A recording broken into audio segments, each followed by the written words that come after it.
Isaías 66, nós vamos ver todo o capítulo deste grandioso profeta Isaías, considerado o quinto evangelho por ser toda a base do Novo Testamento ao se referir ao evangelho. Já aparece aqui nesse livro maravilhoso.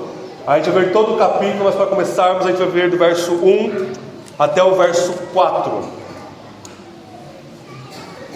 Isaías 66, verso 1 ao 4. Depois da leitura eu irei dizer: esta é a palavra do Senhor. Todos que creem respondam com um sonoro amém. Nós vamos orar mais uma vez, e eu vou começar o sermão retomando um pouco o que a gente viu no capítulo 65, do verso 17 em diante.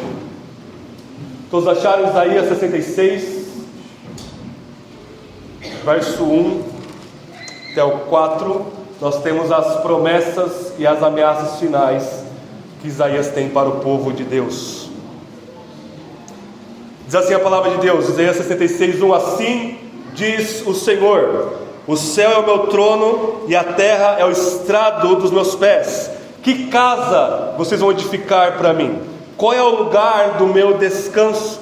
A minha mão fez todas essas coisas, e assim todas elas vieram a existir, diz o Senhor. Mas darei atenção a este, ao humilde e contrito de espírito, que treme diante da minha palavra. Mas o que mata um boi é como que tira a vida de um homem.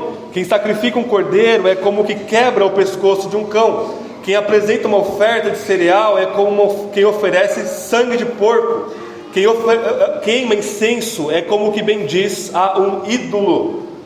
Como eles escolheram os seus próprios caminhos e têm prazer nas suas abominações.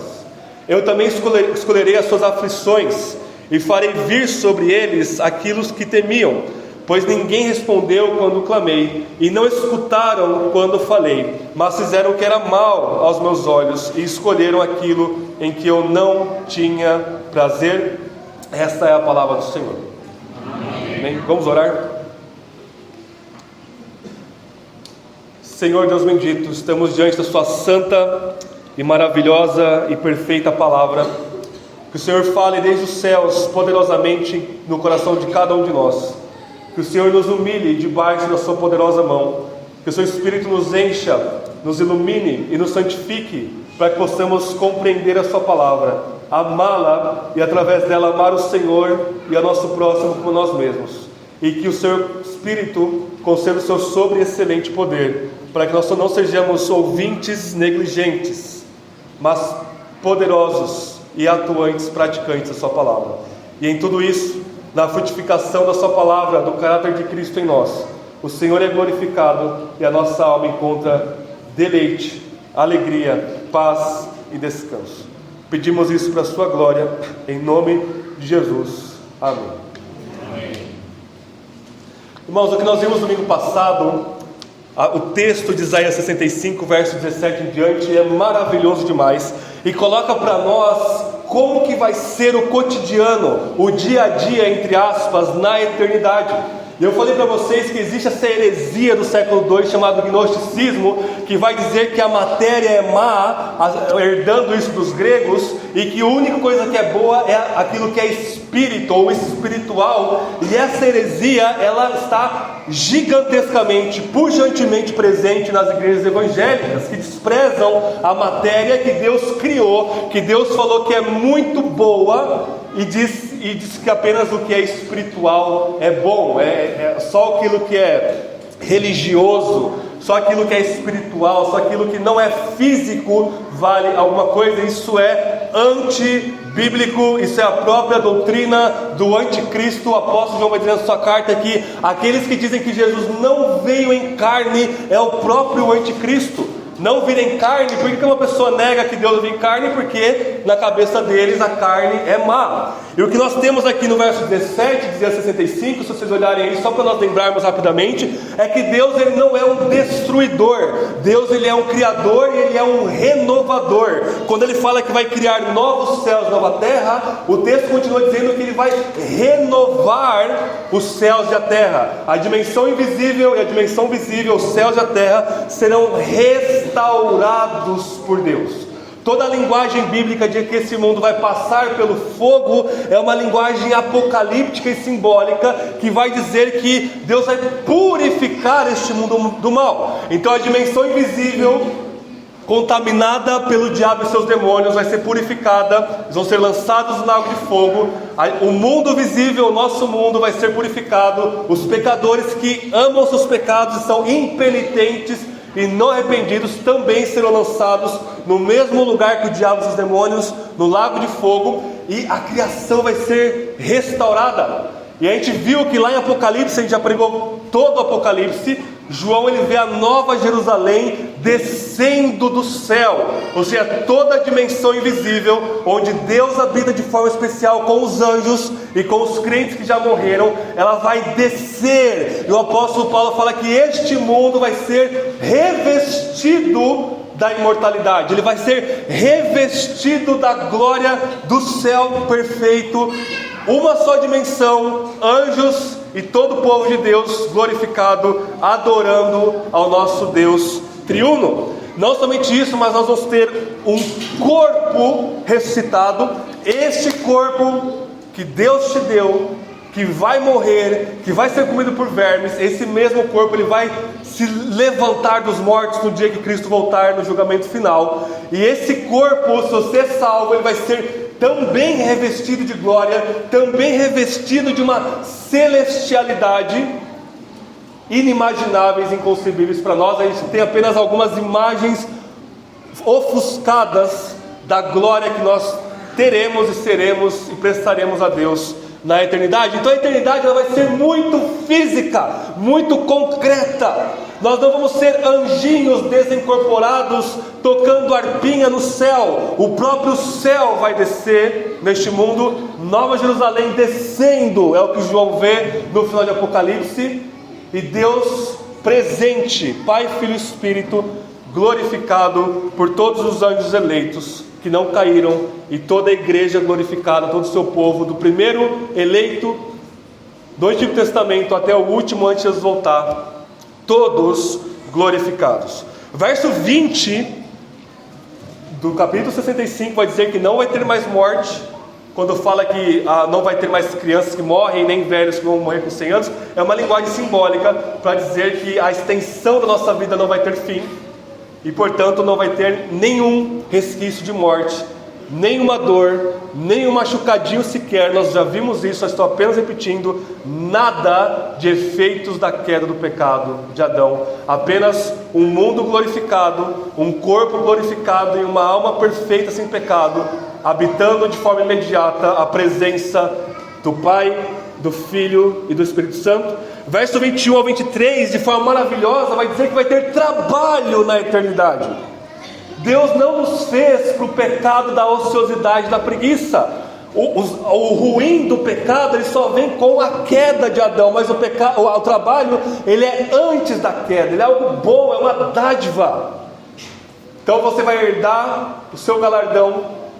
Talvez, imagine um pedaço de terra maravilhoso, pela graça de Deus. A graça de Deus age em você agora para te fazer boas obras, e Deus recompensa a sua própria graça trabalhando em nós, e você vai estar ali trabalhando. O texto fala que nós vamos plantar, nós vamos construir casas de uma maneira inimaginável e maravilhosa. Nossos filhos, nossos descendentes estarão perto de nós. Então, os nossos filhos que Deus alcançar com a sua graça, através do seu esforço de oração, lágrimas, evangelismo, vão habitar perto de nós.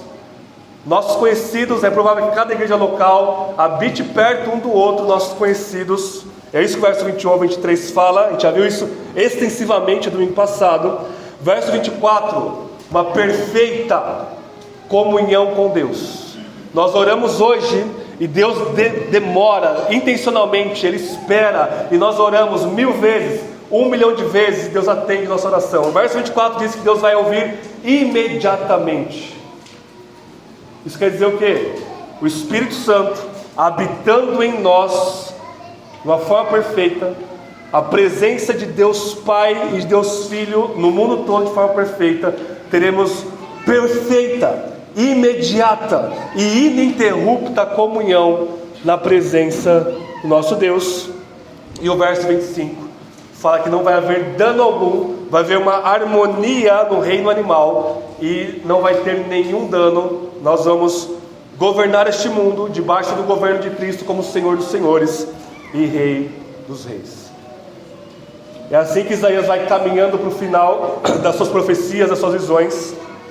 E no capítulo 66 ele vai mostrar 3 coisas que nós precisamos ter agora e que nós teremos na eternidade, e portanto já deve ser uma realidade presente na vida de cada um de nós, que é humildade, verso 1 ao 4, alegria, verso 5 até o verso 14, e culto, verso 15 até o verso 24.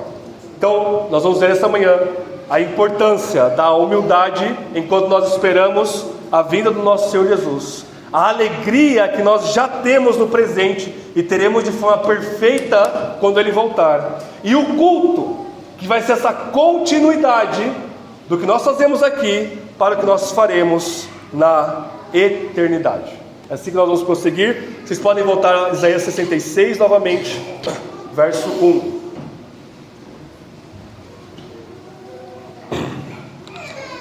Assim diz o Senhor: o céu é o meu trono, a dimensão invisível que Ele cria primeiro lá em Gênesis. Deus criou os céus e a terra.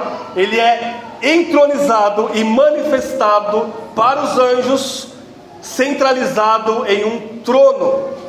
E toda essa dimensão invisível, todos os céus, é o trono de Deus. Isso quer dizer que Ele reina em todos os céus. Quer dizer que nada nos céus, nenhum anjo, nem o diabo e seus demônios, nessa dimensão invisível, estão independentes ou a partes do soberano controle de Deus. E ele fala que a terra é o estrado dos seus pés, ou seja, Ele é o rei assentado no trono que todos os profetas viram nos céus, e Ele coloca os seus pés sobre a terra. Isso quer dizer que toda a terra, toda a dimensão visível também é reino de Deus, também está debaixo do controle absoluto e soberano do nosso Deus. E Ele pergunta: que casa vocês vão edificar para mim?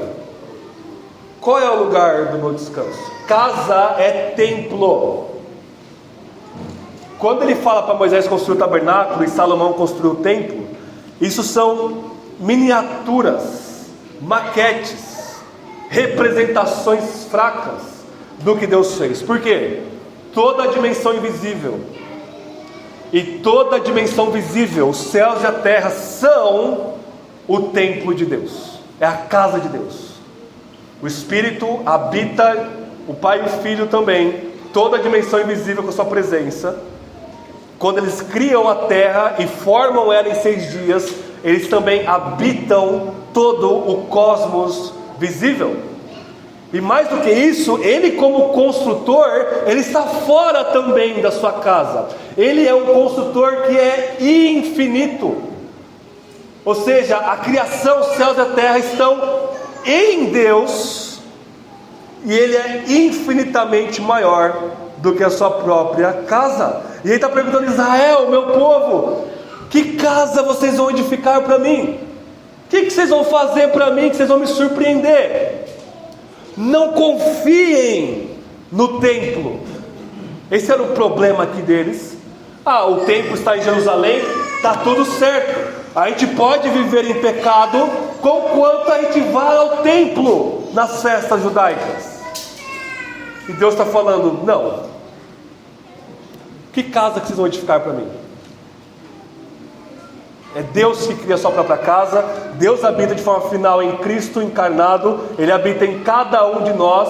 Este salão que nós estamos alugando, o salão antigo, qualquer estrutura de tijolo ou qualquer material que seja, não é a igreja, não é a casa de Deus. Nós, individualmente e unidos em comunidade, somos a casa de Deus, que Ele mesmo fez e refez na nossa conversão. Então Isaías está dizendo: olha, Deus está dizendo através de Isaías, não confiem no templo, não confiem que porque vocês terem uma prática religiosa determinada, mas vivem em pecado. O texto vai continuar depois dizendo que aqueles que vivem em pecado vão ser destruídos. Não, vocês vão perecer também. Você pode estar na melhor igreja que for, debaixo da melhor doutrina, daquilo que está mais próximo da Bíblia. Se você vive como um demônio, se você vive como um ímpio na sua casa, no seu trabalho, você é um ímpio. Você vai perecer com os ímpios, você vai ver daqui a pouquinho. E ele fala: olha, eu habito na eternidade, eu habito no céu. Isso aqui é uma alusão a Isaías 57, que ele fala que ele habita na eternidade, mas também com o contrito. E ele vai dizer: olha, eu vou prestar atenção nisso, naquele que é humilde e contrito de espírito. A palavra hebraica para contrito não é que você está tristinho. A palavra hebraica para contrito é despedaçado. Você está em frangalhos, você está em pedaços. Essa é a condição de nós nos achegarmos diante de Deus, não de forma altiva, com o nariz empinado, dizendo: eu sou um bom cristão, eu sou pastor, músico, não sei o que. Não, Deus está dizendo: eu vou me atentar para isso, eu vou habitar naquele que é humilde e contrito, quebrado, despedaçado de espírito. Verso 2 ainda lá no final, que treme diante da minha palavra. Treme. Isso que é humildade. Humildade não é você ser uma pessoa simplesmente de baixa estima. Humildade é você tremer diante da palavra de Deus. Igual os puritanos, os cristãos do século 17, eles liam a Bíblia tremendo, com a boca tremendo, com os olhos cheios de lágrima. Não como se daqui fosse um jornal ou uma mera obrigação, mas como isso é o que realmente é. Deus se encontrando conosco em ação comunicativa, falando presentemente conosco na sua palavra. Então Deus resiste ao orgulhoso. Deus não habita no orgulhoso.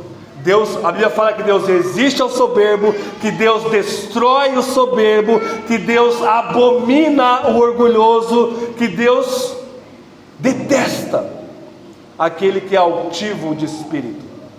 Independente do cargo, da posição, do dinheiro que tenha, Deus está longe daqueles que são orgulhosos.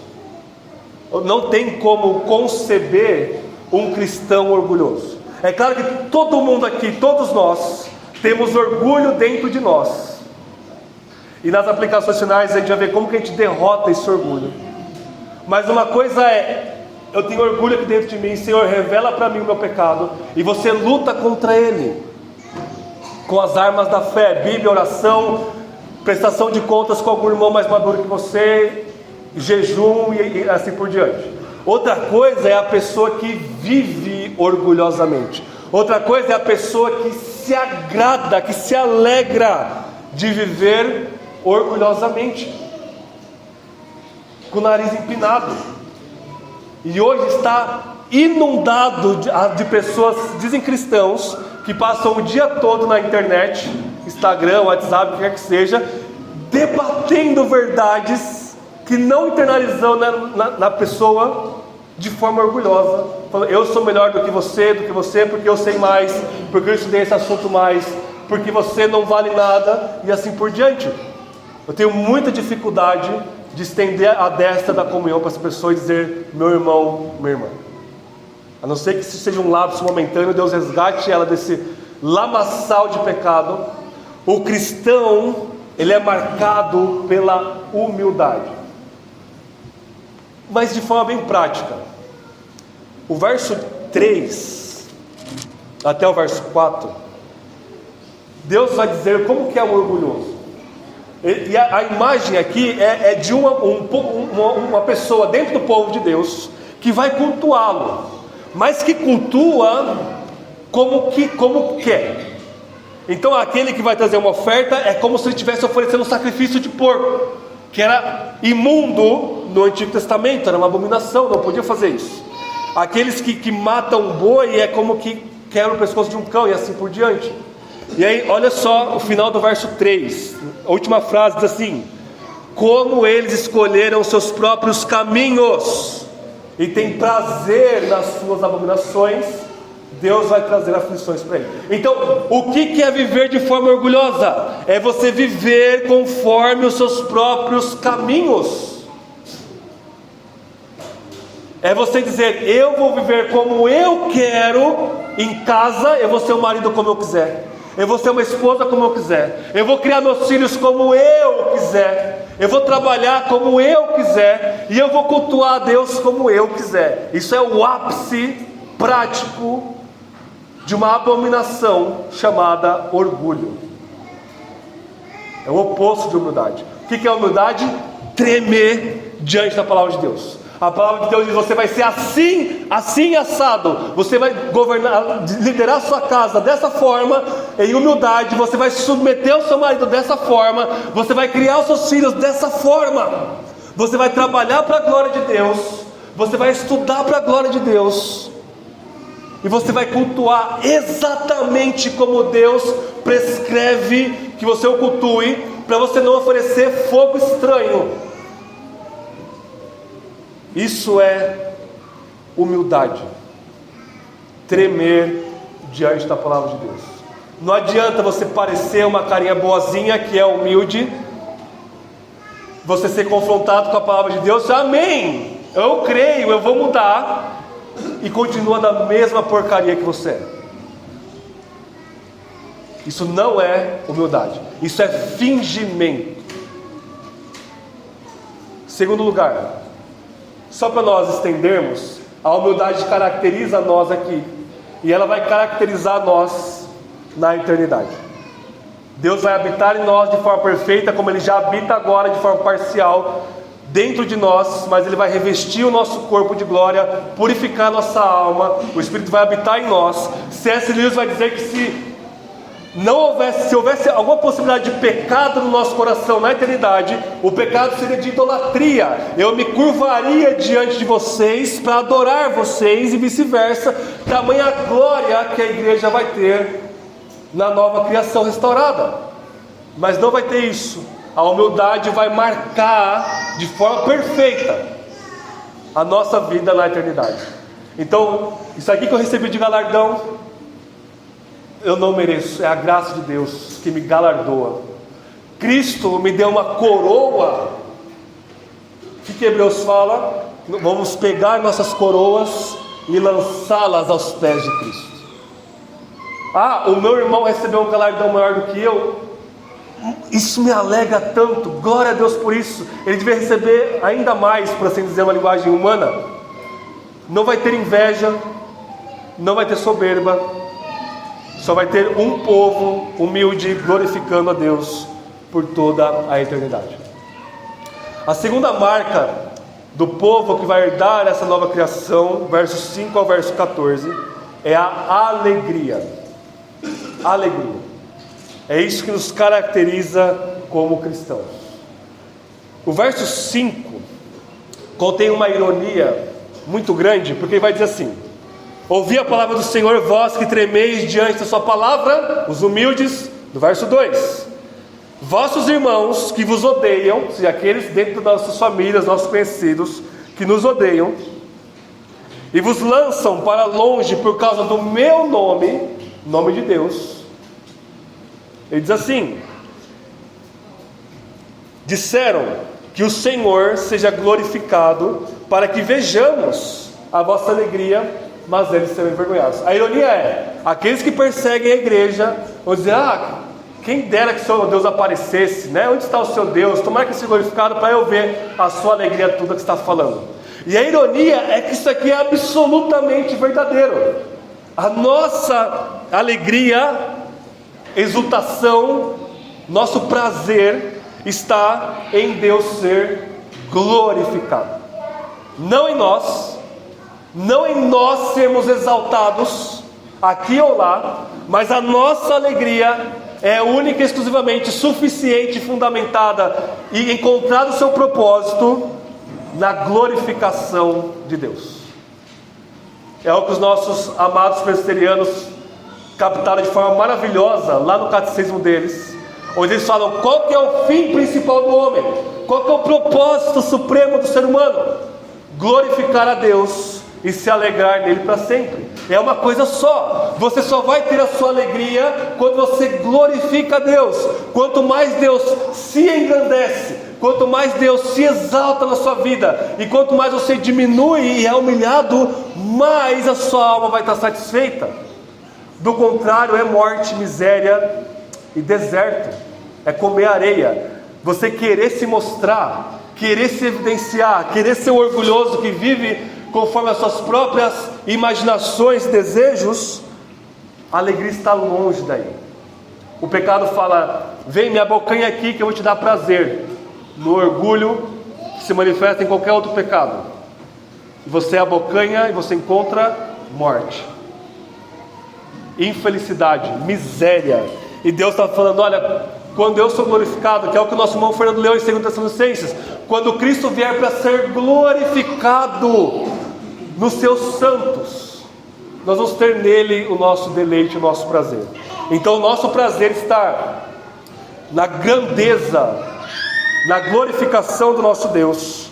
Verso 7 em diante, até o verso 9, Isaías vai usar a linguagem de parto, né? Ele vai, então, a alegria que nós teremos é como a alegria de uma mãe que acaba de dar à luz, passou por um sofrimento terrível do parto, mas assim que dá à luz, pelo menos parto normal e muitas vezes a cesárea também, a alegria vem imediatamente, a dor se esquece da dor, e você só tem a alegria daquela criança. Essa é a alegria de forma análoga, de forma ilustrativa, que nós temos em nosso Deus aqui e na eternidade. Verso 10: regozijai-vos com Jerusalém e alegrai-vos por ela, vós todos que a amais, enchei-vos de alegria por elas, todos vós que por ela planteastes.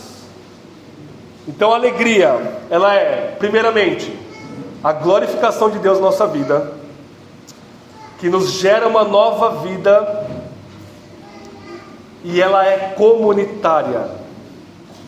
Essa alegria que nós temos na glória de Deus, como se fosse um novo nascimento, esse parto, Isaías está dizendo que ela está dentro do contexto de Jerusalém, de Israel, do povo de Deus. Ou seja, não tem como você ser alegre. Eu não estou falando de felicidade barata, eu não estou falando de liberação de dopamina vendo tela, eu estou falando de alegria, da satisfação plena da nossa alma. Ela encontra-se na glória de Deus e na comunhão de Jerusalém, da igreja. Não tem como ser alegre sozinho. Deus não criou ilhas, os seres humanos para serem isolados. A alegria, ela se encontra o seu clímax na grande família de fé, que é o povo de Deus, a igreja. Verso 12, essa alegria se traduz em paz. Diz assim: pois assim diz o Senhor, estenderei a paz sobre ela como um rio, e a glória das nações como um ribeiro que transborda. Verso 13, como alguém a quem a mãe consola, assim eu vos consolarei. A alegria está no próprio Deus, como nosso Pai nos consolar. Verso 14, essa alegria está na glorificação do nosso corpo ressurreto. Ele vai dizer assim, verso 14: verei isso, e o vosso coração se alegrará, e os vossos corpos haverão de se revitalizar como a relva nova. Então a mão do Senhor será conhecida entre os seus servos, e ele se indignará contra os seus inimigos. Para resumirmos, Pedro vai dizer que nós já temos a experiência, acesso à alegria que nós teremos na eternidade. Ele vai chamar essa alegria de indizível e cheia de glória. Ou seja, a própria alegria da eternidade invade o tempo quando você crê em Jesus, e você já experimenta dessa alegria, que não importa o sofrimento que você estiver passando, se você estiver com os olhos fixos em Cristo, você está alegre, satisfeito nele, com o povo de Deus, com a paz e o consolo do próprio Deus. E nós aguardamos nosso corpo glorificado, que vai assim comportar uma alegria inimaginável, da qual nós temos apenas um antegozo, uma antecipação, uma degustação neste presente, nesta vida. Terceiro e último lugar, o verso 15 ao verso 24 é o final de Isaías. É as últimas palavras que o Espírito inspira esse profeta, que foi depois cerrado ao meio, vai colocar para nós. E o foco de Isaías aqui é o culto. O culto a Deus no Antigo Testamento e no Novo. O que ele faz? Quando os ímpios impenitentes querem participar do culto, Deus fulmina-os com fogo. Os filhos de Arão, Nadab e Abiú, vão festejar, vão entrar no Santo dos Santos. A gente já viu isso nas pregações de Levítico, oferecendo fogo estranho. Deus matou eles na hora. Todas as vezes que Israel está em pecado e não quer se arrepender, Deus fala: eu não aceito o seu culto. É isso que ele vai começar aqui falando então, verso 15. Pois o Senhor virá com fogo, e os seus carros serão como a tempestade, para retribuir a sua ira com furor, e a sua repreensão com chamas de fogo.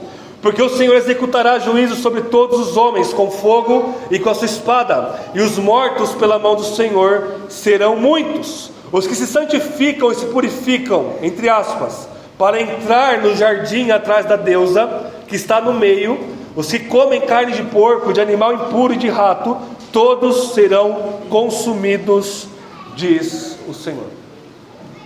Então esse dia está marcado, o julgamento final está determinado antes da criação do mundo, porque Deus já determinou todos os dias, para que Ele purifique a sua criação. E todos os que querem fazer este culto aos ídolos, aqueles que se santificam, que se separam para a deusa, para os ídolos, para aquilo que não é o Deus verdadeiro, serão consumidos pelo Senhor.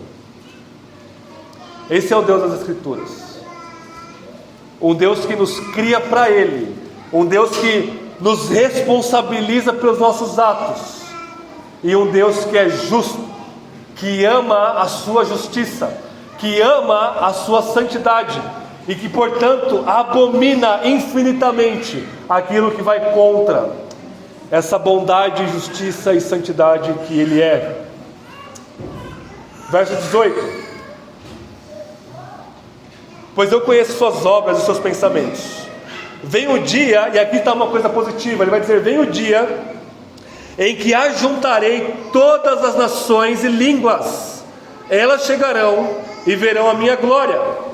Porém entre elas um sinal, e enviarei os que escaparem dali, as nações, Tarsis, Pul, Lude, povos que atiram com o arco, Tubal e Javã, até as ilhas distantes, que não ouviram a minha fama e nem viram a minha glória. E eles anunciarão a minha glória entre as nações, e trarão todos os vossos irmãos de todas as nações como oferta de cereal ao Senhor, e haverão de trazê-los ao meu santo monte, a Jerusalém, sobre cavalos. E Deus continua falando como que eles vão. A imagem aqui é o seguinte: Israel, que era para ser luz para as nações, testemunha de Deus para as nações, falha ao se enclausurar e pecar contra Deus. E Deus está falando que nos últimos dias, o que Ele vai fazer? Ele vai converter os ímpios, os gentios, os pagãos, os não israelitas, os não judeus, e esses de todos os cantos da terra, eles que nunca tinham ouvido antes falar da glória de Deus, que não tinham a lei de Deus, que não tinham a revelação especial de Deus como Israel tinha, eles vão anunciar a glória de Deus para todas as nações. E aí o que vai acontecer? Um vai falando da glória de Deus para o outro, um vai falando da grandeza de Deus para o outro, e vão se convertendo, e todos eles vão se juntando em Jerusalém. É assim que Isaías começa. Isaías capítulo 2 fala que nos últimos dias todas as nações vão vir e se juntar em Jerusalém, no Monte Sião. Para quê? Adorar a Deus. Isso se cumpre de duas formas. Isso se cumpre primeiro em Jesus Cristo, Ele como o verdadeiro Israel, o representante de Israel, Ele como o templo, a Nova Jerusalém, o lugar onde Deus habita, ele veio, na verdade, vem daqui da perspectiva de Isaías, né? Ele veio, e a partir de Jerusalém, o que ele faz? Ele envia o seu Espírito, o Espírito enche a sua igreja, e aí, de Jerusalém, a sua glória é espalhada por todo mundo. Judeia, Samaria, até os confins da terra. E quando nós evangelizamos, o que é evangelizar? É falar da glória de Cristo, do que Ele é e do que Ele fez por nós. Quando você evangeliza, o Espírito Santo usa isso para converter uma pessoa, você está espalhando a glória de Deus, a glória de Cristo, e essa pessoa, ela já está em Jerusalém, ela já está em Cristo, e ela já está na igreja. Então quando a gente acorda no domingo de manhã, se arruma nossos filhos e nos movemos para o nosso culto público, essa passagem se cumpre em nossas vidas. Em nossas vidas. E essa passagem vai se cumprir de forma literal na eternidade, como nós já vimos domingo passado. Isaías 75, Isaías 2, Isaías 66. A imagem que é encucada em nossa cabeça é a seguinte: Jesus, só para repetir domingo passado, Ele é ser humano, Ele é Deus e homem. Ele nunca vai deixar de ser Deus e homem. Como Deus, Ele é infinito, onisciente, onipresente, onipotente e assim por diante. Como homem, Ele é sempre limitado ao tempo e ao espaço. Ele não pode ser infinito como homem. É por isso que na ceia, Ele não se estende do céu até a ceia. É uma representação do seu corpo. Ele é um homem glorificado, mas um ser humano. Ele vai voltar. Ele vai descer do céu na terra e unificar nele todas as coisas. A gente viu semana passada, Efésios 1:10. O plano de Deus é unir todas as coisas em Jesus Cristo, nos céus e na terra. Ou seja, toda a dimensão invisível e visível numa só vai estar unida, sustentada por Cristo. E como homem, ele precisa estar localizado no lugar. E o lugar mais provável para isso, na eternidade, de acordo com todos os textos bíblicos, é em Jerusalém. Ele não vai ser um espírito em sua humanidade etéreo, abstrato, não, ele é um homem. E ele vai estar entronizado em Jerusalém. E o que nós vimos? Nosso corpo glorificado vai ser como o corpo do nosso Senhor Jesus. Quando Ele ressuscita, o que os evangelhos falam? Os evangelhos falam que Jesus aparece no meio deles. Jesus, só para repetir de novo o que eu falei semana passada, Jesus ele aparece. Jesus com o seu corpo glorificado e ressuscitado, Ele sobe aos céus com o seu corpo ressurreto, para então o corpo dele ser glorificado. Atos capítulo 8, Felipe batiza o eunuco, o Espírito toma ele e em um instante ele está numa cidade distante evangelizando outras pessoas. Ou seja, a potencialidade do corpo glorificado, a velocidade, a locomoção, as propriedades que vão revestir este nosso corpo são inimagináveis. Então a imagem bíblica é: você vai estar lá na sua casa, no seu pedaço de terra, plantando, festejando. Deu determinado momento, de um momento para o outro, você vai para Jerusalém, e com uma só família, que é toda a humanidade, seus irmãos e irmãs, nossos irmãos e irmãs, nós estaremos prestando culto ao Pai, ao Espírito que habita em nós e ao Filho encarnado que vai estar diante de nós. A gente cultua Ele. É por isso que é importante o culto doméstico diário, porque a gente vai fazer isso todo dia. O texto fala que a gente vai fazer isso de um sábado para o outro, todo dia da semana, entre aspas. Glorificaremos o nosso Deus de forma perfeita em Jerusalém. E só é possível se você começa a glorificar o nosso Deus na Nova Jerusalém, que é a igreja, ou no Israel renovado, que é a igreja. Verso 21: também escolherei alguns deles para sacerdotes e para levitas, diz o Senhor. Isso aqui já é uma antecipação do que Pedro vai falar, que todos nós agora, na nova criação, na nova aliança, somos sacerdotes. Isso quer dizer que não tem ninguém maior do que ninguém. O pastor é mais um membro da igreja. As suas orações são tão ouvidas quanto a oração de qualquer pastor ou de qualquer pessoa com cargo na igreja. Todos nós somos sacerdotes, temos acesso igual à palavra de Deus e acesso igual ao trono da graça de Deus para orarmos. Verso 22: Pois assim diz o Senhor: assim como o novo céu e a nova terra que farei durarão diante de mim, assim a vossa posteridade e o vosso nome durarão. E acontecerá que toda a humanidade virá adorar diante de mim, desde uma lua nova até a outra, e desde um sábado até o outro, diz o Senhor. E o livro termina numa nota tenebrosa. Verso 24: Eles sairão e verão os cadáveres dos que transgredirem contra mim, porque o seu verme nunca morrerá, nem o seu fogo se apagará, e eles serão um horror para toda a humanidade. Eu não sei como isso vai acontecer de forma precisa na eternidade. O que nós sabemos é na parábola do rico e do Lázaro, lá em Lucas 16, é que quando você morre, se você é salvo, você vai imediatamente no céu, na presença de Cristo, de forma desperta e intencional. Você vai estar lá, só com a sua alma, o seu corpo aparecendo aqui na terra. Quando você morre, você é um ímpio, você não crê em Jesus, sua alma vai para o inferno, já experimentar os terrores do inferno na sua alma. Quando Cristo volta, Ele ressuscita. O corpo do salvo é glorificado e se une a uma alma perfeita, sem pecado, para aguentar a eternidade de forma perfeita. O corpo do ímpio também é ressuscitado numa monstruosidade e unida à sua alma pecaminosa, sem nenhuma graça, sem nenhuma misericórdia de Deus, para aguentar a punição eterna sem ser reduzido a nada. Jesus fala nessa parábola do rico e do Lázaro que um está vendo o outro, tanto que o rico pede para Lázaro molhar o dedo na água e colocar na sua língua. Como que isso se dá, gente?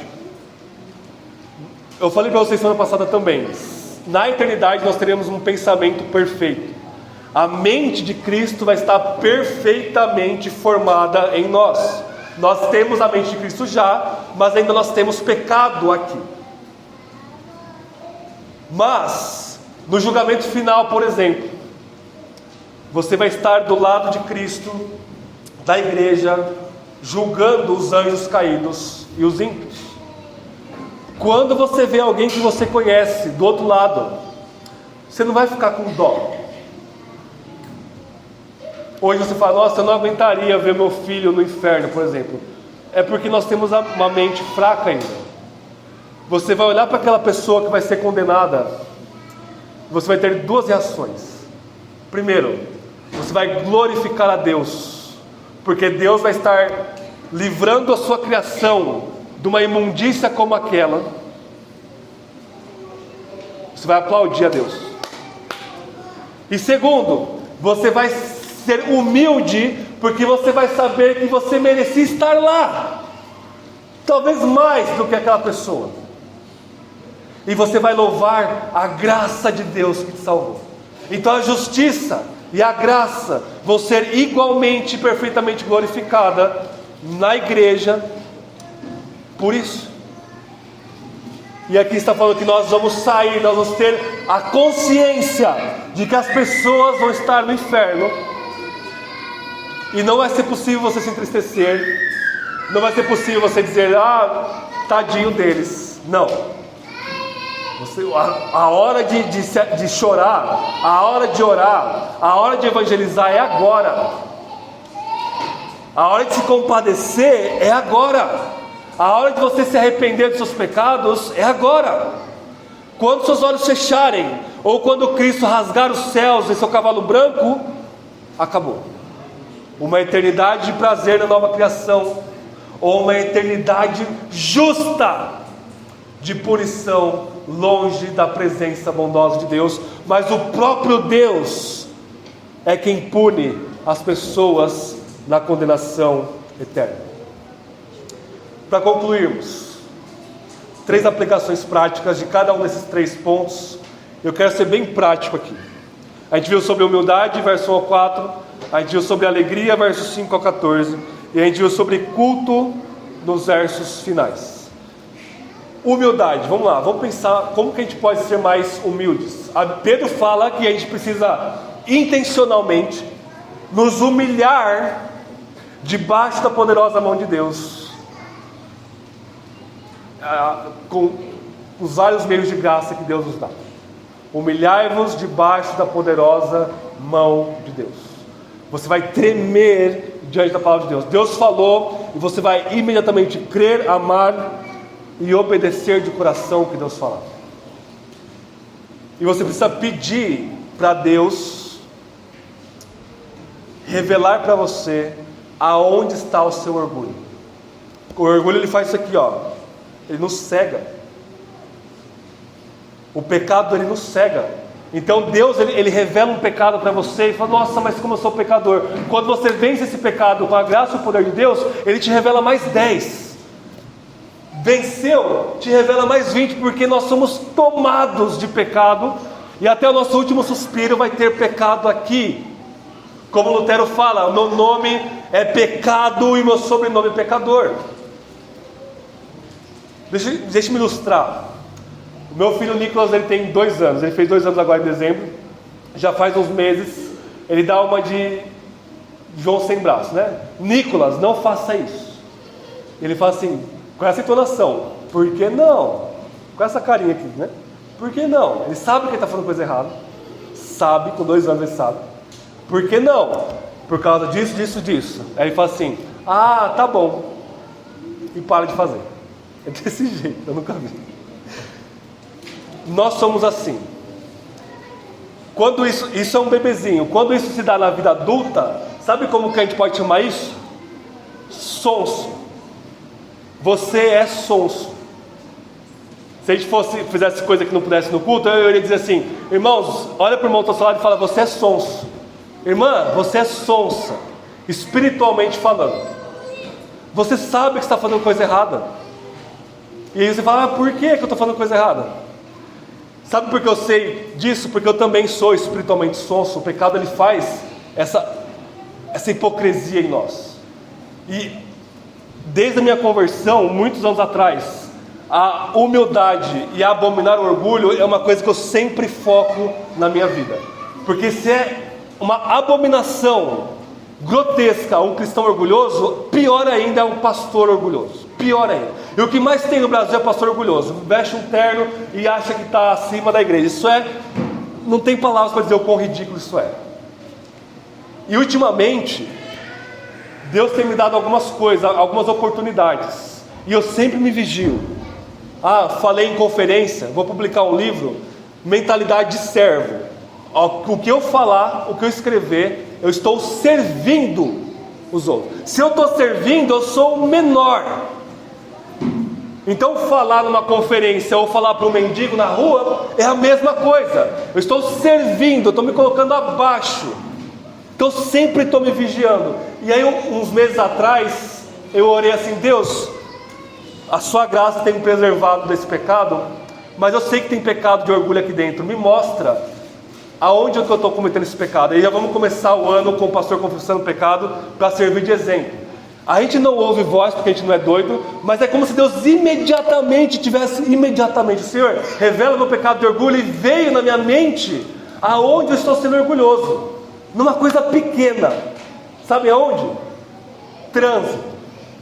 Mais especificamente, trânsito de Indaiatuba. Fala em Indaiatuba, eu não tenho esse pecado de orgulho. Mas no trânsito de Indaiatuba, eu acho que eu sou melhor do que os outros. Olha que coisa horrorosa isso é. E eu comecei a pensar e levar o meu pecado às últimas consequências. Se eu não refresco o pecado, o que vai acontecer? Eu posso ofender, porque se eu sou melhor, eu vou ofender a pessoa. Eu estou aqui no meu carro, a pessoa está no carro dela, no meu coração eu vou xingar essa pessoa. No meu coração, essa pessoa não deveria dirigir. Isso é pecado. O que eu fiz? O que eu estou tentando fazer? Vencer esse pecado. Como? Meios de graça. Estou no carro dirigindo, orar a Deus, colocar o louvor, ter a mentalidade que eu também estou servindo as pessoas no trânsito, que o meu carro também é para servir os outros e glorificar a Deus. E é isso que vocês têm que fazer também. Primeiro, orem para Deus revelar aonde você está sendo orgulhoso, aonde você não está se submetendo à palavra viva do Deus vivo, e Ele vai te mostrar, quer seja por você mesmo ou por outros irmãos. Você vai parar de ser sonso nessa área, e você vai usar os meios de graça para acabar com esse pecado. Segunda aplicação: onde está a sua alegria? Seja honesto com você mesmo. Está no seu dinheiro, na sua casa, no seu carro, na sua promoção, na sua carreira, nos seus filhos, no seu marido? Onde está localizado a sua satisfação final? Ali está o seu ídolo. Pegue o martelo da palavra de Deus e quebre esse ídolo, destraça-o, e direcione o seu coração para que a sua alegria esteja somente, de forma suficiente, exclusiva e total em Cristo Jesus. Quando você fizer isso, as outras coisas vão te dar alegria de forma genuína. Você vai ter alegria no seu esposo, na sua esposa, nos seus filhos, no seu trabalho, na compra que você faz no mercado. Isso tudo traz alegria para nós. Mas são alegrias que devem estar submissas à nossa missão de glorificar a Deus e nos alegrar nele para sempre. Em terceiro lugar, qual a importância que você dá para o culto? Qual a importância que você dá para o culto? A coisa mais importante que você vai fazer na sua vida é cultuar a Deus na igreja. É o clímax da sua vida, é este momento aqui. E não somente de vir ou não para o culto. Se você não está vindo no culto, é só misericórdia na sua vida. Mas no culto, estando aqui, você precisa cantar com toda a sua alma a Deus. Você precisa orar fervorosamente ao Senhor e ouvir a palavra que é lida e pregada com o máximo de zelo e atenção. Fazendo isso, você vai ter a glória de Cristo satisfazendo a sua alma aqui e na eternidade, no culto junto com o povo de Deus, agora e para sempre. Amém?